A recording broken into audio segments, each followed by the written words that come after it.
Terry Trash. Salut à tous, oui cette vidéo est très en retard et je parlerai pas de gouvernement français cette semaine parce qu'il y a plus important. Oui, c'est plus important, parce que ce gouvernement ne durera pas plus de 5 ans, peut-être même qu'il changera dans la semaine. La plupart des lois qu'il a créées seront un jour abrogées, par contre la culture du viol, elle, restera hélas plus de 5 ans. C'est exact, j'ai bien utilisé l'expression culture du viol. Je me suis donc muni d'un seau pour collecter les larmes de Fafounet. Vu les interventions que j'ai vues sur les hashtags balance ton porc, MeToo et moi aussi, ça risque d'être un peu juste niveau contenance. J'en entends déjà certains dire « Ah alors tout de suite, on n'aime pas l'expression culture du viol, donc forcément on est des Fafounets, c'est vraiment la police de la pensée, hein, la dictature de la bien-pensance. » Alors, non, vous n'êtes pas forcément des Fafounets juste pour ça. Mais je prends quand même. Mais réalisez que si vous utilisez les expressions police de la pensée et bien-pensance, ça fait quand même déjà 2 cases cochées dans la checklist Fafounet. Mon but dans cette vidéo n'est évidemment pas de mépriser qui que ce soit gratuitement, comme je le lis parfois, mais de faire réaliser à certains hommes l'absurdité, voire même l'indécence de leur comportement, alors que des femmes ont le courage de soulever un problème trop peu connu. Sachant que j'ai moi-même parfois loupé des occasions de me taire. Voilà, nul n'est parfait. Le hashtag balance ton porc a été lancé par la journaliste Sandra Muller dans le sillon de l'affaire Weinstein pour inviter des femmes à raconter sur Twitter les détails d'un harcèlement dont elles ont été victimes et à donner le nom de leur harceleur. Alors d'un point de vue juridique, c'est une fausse bonne idée, puisqu'accuser comme ça quelqu'un publiquement sur Twitter peut les amener à être condamnés pour diffamation. Et en plus, même si elles arrivent à prouver les faits, le harceleur ne sera pas pour autant condamné automatiquement. D'ailleurs, d'après le magazine Stratégie, Éric Brion a porté plainte contre Sandra Muller pour diffamation. Heureusement, la plupart des victimes ont eu la présence d'esprit de témoigner sans s'exposer à nouveau, en racontant leur histoire sans donner de nom.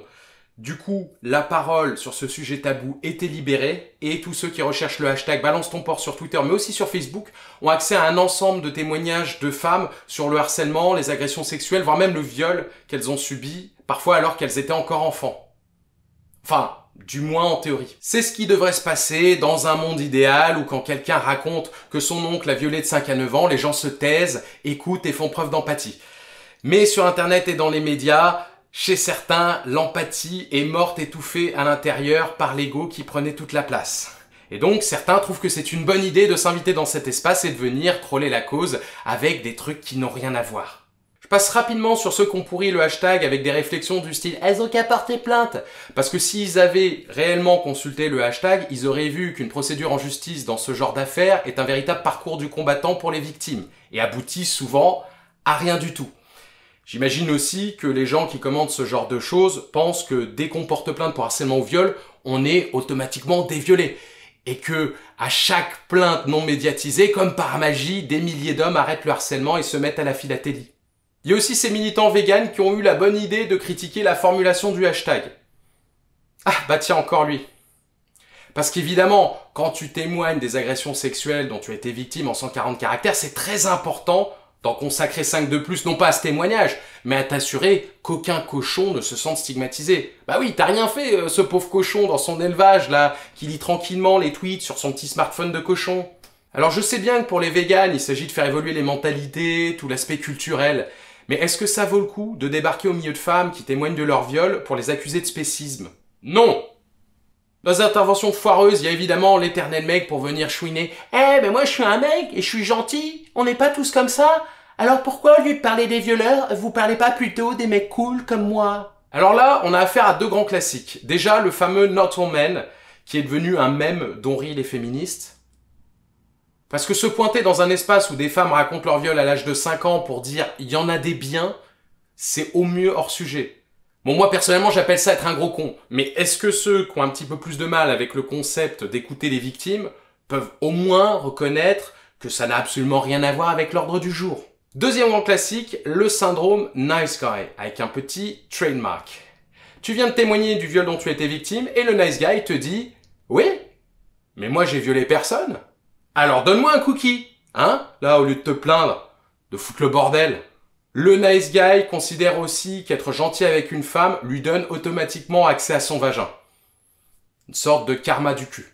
Spoiler, ça ne fonctionne pas du tout comme ça et c'est source d'une grande frustration pour les nice guys. Et la légende raconte que parfois, lors d'un long soir d'hiver glacial, on peut encore l'entendre se branler en gémissant. « J'ai été gentil pourtant !» Pourquoi?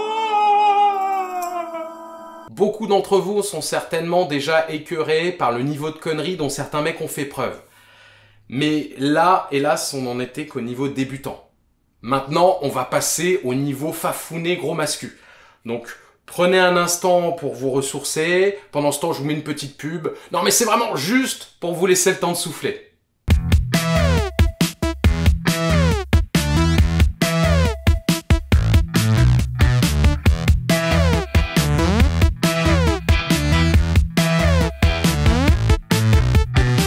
Allez, c'est reparti, on recommence doucement avec les mecs qui utilisent le hashtag pour dire « Mais il n'y a pas que les femmes qui se font harceler !» Ça, c'est ce qu'on appelle « male tears », qu'on ne traduit pas, parce que l'arme masculine, c'est moins pratique à utiliser, et l'humour est pas mal perdu dans la traduction. Mais tout de même, c'est une expression ironique qu'on utilise notamment face à des hommes qui nient le fait que les femmes sont victimes d'une oppression spécifique. Alors si c'est ton cas, ouvre un peu tes oreilles et ton esprit, parce que les faits, les données statistiques, enfin, l'univers même te crie l'inverse. Après l'affaire Weinstein, des milliers de femmes ont témoigné du harcèlement dont elles avaient été victimes au travail. Combien de témoignages similaires venant d'hommes? Personnellement, j'en ai trouvé qu'un. Je sais pas si la qualification de harcèlement serait retenue par un juge, et en plus, ça venait d'un autre homme. Même chose pour l'occurrence d'interactions désagréables dans un sens plus large dans l'espace public, qui touche beaucoup plus les femmes et dont les auteurs sont presque exclusivement des hommes. Si tu contestes ça, demande-toi si une seule fois dans ta vie, en tant qu'homme dans l'espace public, tu as eu une inconnue qui t'a exhibé ses parties génitales, qui s'est masturbée devant toi, qui t'a tripoté, ou même ne serait-ce qu'une fois, un commentaire désagréable sur ton physique de la part d'une inconnue de façon totalement gratuite, non sollicitée. Et si tu arrives à trouver un seul souvenir de ce genre, va voir tes copines, raconte-leur et demande-leur à leur tour de te raconter toutes les fois où ce genre de choses leur est arrivé dans le mois. Prévoir 1 ou 2 heures. L'expression male tears est aussi utilisée pour ceux qui ne se contentent pas de nier l'oppression qui touche spécifiquement les femmes, mais qui en plus inversent totalement la situation et qui prétendent que ce sont les hommes qui sont victimes des méchantes féministes, voire même des femmes en général. Parce que c'est vrai que c'est bien connu que la plupart des parlements du monde entier sont majoritairement composés de femmes, de même que la plupart des dirigeants du monde sont des femmes. De même que tous les dirigeants des grandes entreprises, des banques de finances internationales. Et puis d'ailleurs, le top 10 des milliardaires les plus riches est composé uniquement de femmes. Ça, c'est vérifiable. C'est pas moi qui le dis.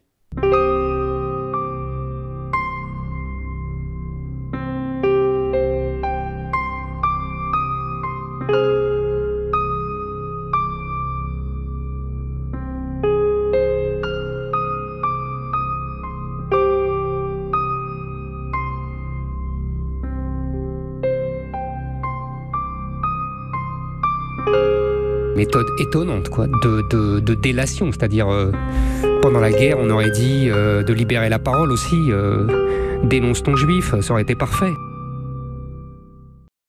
Je m'interroge quand même sur un point. Zemmour et Tabibian, vous vous sentez physiquement crédible comme avatar du virilisme? Non, parce que quand on compare ce que vous défendez à ce à quoi vous ressemblez, quand même une sacrée dissonance cognitive. Alors, vous pensez certainement que ça atteste de votre objectivité, moi je pense surtout que ça témoigne de votre masochisme.